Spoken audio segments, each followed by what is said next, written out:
Asanti sana, nami naitwa Daktari John.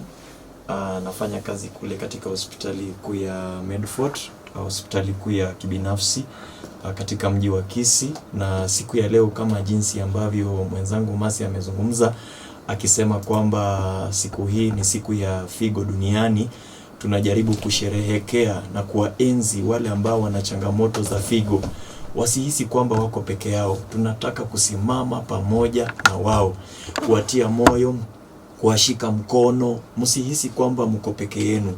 Hii safari tuko pamoja na nyinyi. Na ndio maana hospitali hii ya Medford pia siku hii ya leo inawasherekea, inawaenzi, inawatambua, kuhakikisha kwamba mko na nafasi yenu katika ulimwengu huu, mko na nafasi yenu katika dunia hii. Kwa hivyo tunashukuru sana kufika mahali hapa na tuko pamoja hadi tamati ya kipindi hiki. Asante.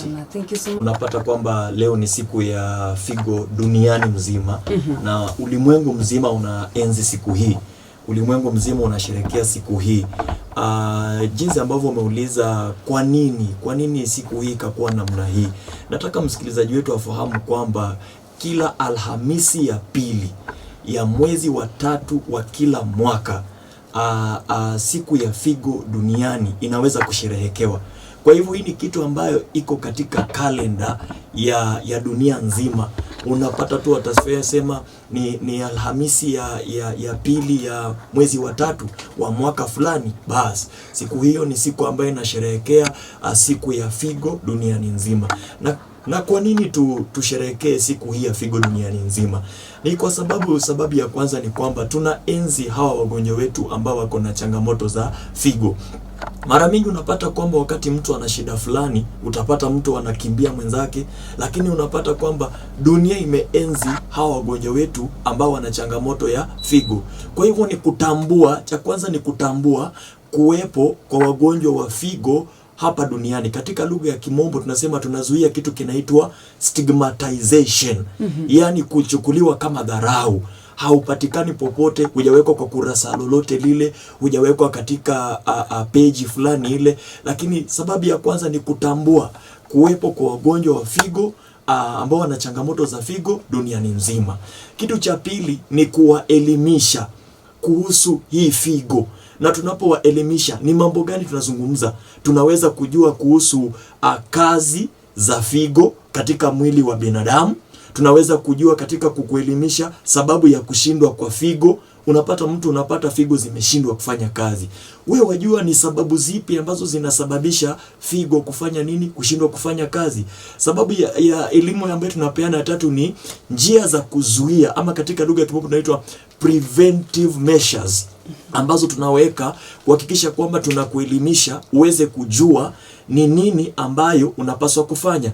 Ya mwisho ni elimisha kuhusu tahadhari. Wanasema kwamba wahenga walinena kwamba wakasema una tahadhari kabla ya hatari. Kwa hivyo tunatafuta suluhisho, ama katika hali nyingine tunasema matibabu ya wale wagonjwa ambao wako na kushindwa kwa figo. So katika muktasari ni kusema kwamba tunaangalia ili kukuelimisha ujue sababu hizi zote, upate suluhisho, upate kujua njia ya kuzuia figo, sababu gani figo inaleta shida, kazi ya figo kwa mwili ni nini, na hata tukusaidie kujua wakati figo zimeshindwa kufanya kazi ina maana gani kwamba figo zimeshindwa kufanya kazi. Ili msikilizaji wetu, ni nafasi mzuri siku ya leo kuweza kuelimishwa bure. Hujalipa hata ada ya shule hapa, tunakuelimisha bure bilashi, na hiyo ndio msingi wa Radio Vuna asubuhi ya siku ya leo. Asante, thank you so much daktari.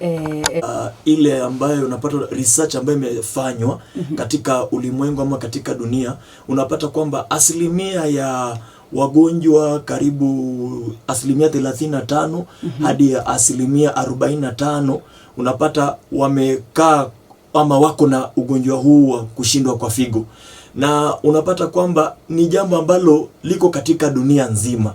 Na hiyo tu sio asilimia ambayo tunaweza tukasimamia mahala pale. Maanake unajua hii ni kitu kinaitwa research. Yani ni kitu ambacho mtu ameenda akakaa chini na akaweza kuangalia na kuafikiana na idadi ya nambari fulani kwa muda fulani na kitengo cha muda fulani, amejipa muda fulani. Kwa hivyo hatuwezi sema kwamba tu tutasimamia hapo 35% hadi 45%. La hasha, inaweza kuwa zaidi ya hiyo, maana utapata kuna watu ambao bado hata hawajafikiwa. Na ndio hata kusudi ya siku hii ya leo, mwelekezi wetu, unapata kwamba kuna wale wajafikiwa, kupitia hapa wataweza kufikiwa, ili ile research ambaye inafanywa kwa wakati fulani, hata wakati unapoendelea kusonga, utaweza pata hata idadi ya hawa wagonjwa wetu ambao wako na changamoto ama shida za figo duniani mzima, utapata itaweza kufanya nini, inaweza ikapanda. Lakini kupitia mafunzo hii itaweza kutusaidia kukuwe na ile njia ambazo tunaweza zuia hii idadi ama hii nambari ama asilimia hii ambayo iko kwa sasa isiweze kupanda, iweze kushuka, iweze kuteremka.